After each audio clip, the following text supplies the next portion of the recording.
BNP ক্ষমতার জন্য নয়, জনগণের জন্য রাজনীতি করে বলে মন্তব্য করেছেন বিএনপির স্থায়ী কমিটির সদস্য ও নরসিংদী ২ পলাশ আসনের সংসদ সদস্য ডক্টর আব্দুল মঈন খান। সোমবার বিকেলে নরসিংদী জেলা স্টেডিয়ামে আয়োজিত জেলা বিএনপির ইফতার মাহফিলে প্রধান অতিথির বক্তব্যে এসব কথা বলেন তিনি। বিএনপির এই নেতা বলেন, আজকে যে পরিবেশে ইফতার মাহফিল করতে পারছি তা বিগত ১৭ বছর সম্ভব হয়নি। কথা বলা, ভোট প্রয়োগ কিংবা ধর্মকর্ম পালনেও কোনো স্বাধীনতা ছিল না। এদেশ থেকে গণতন্ত্রকে কবরে পাঠিয়েছিল আওয়ামী লীগ। ছাত্র জনতার আন্দোলনের প্রস্তুতিতে এই দেশে গণতন্ত্র ফিরে এসেছে, যার মূল ভূমিকা ছিল বিএনপির।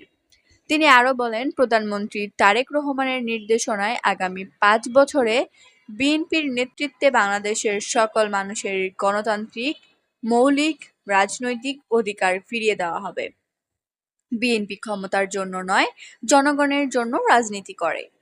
সদর আসনের সংসদ ও কেন্দ্রীয় কমিটির যুগ্ম মহাসচিব খায়রুল কবির খোকনের সভাপতিত্বে অনুষ্ঠানে বিশেষ অতিথি হিসেবে উপস্থিত ছিলেন নরসিংদী ৫ রায়পুরা থেকে নির্বাচিত সংসদ সদস্য ইঞ্জিনিয়ার আশরাফ উদ্দিন বকুল, জেলা বিএনপির সাধারণ সম্পাদক ও শিবপুর আসনের সংসদ মঞ্জুর এলাহীর সঞ্চালনায় বিএনপির ইফতার মাহফিলে জেলা প্রশাসক, পুলিশ সুপারসহ বিএনপি, জামায়াতসহ বিভিন্ন রাজনৈতিক দলের নেতৃত্ববৃন্দ ও সুশীল সমাজের প্রতিনিধিরা উপস্থিত ছিলেন।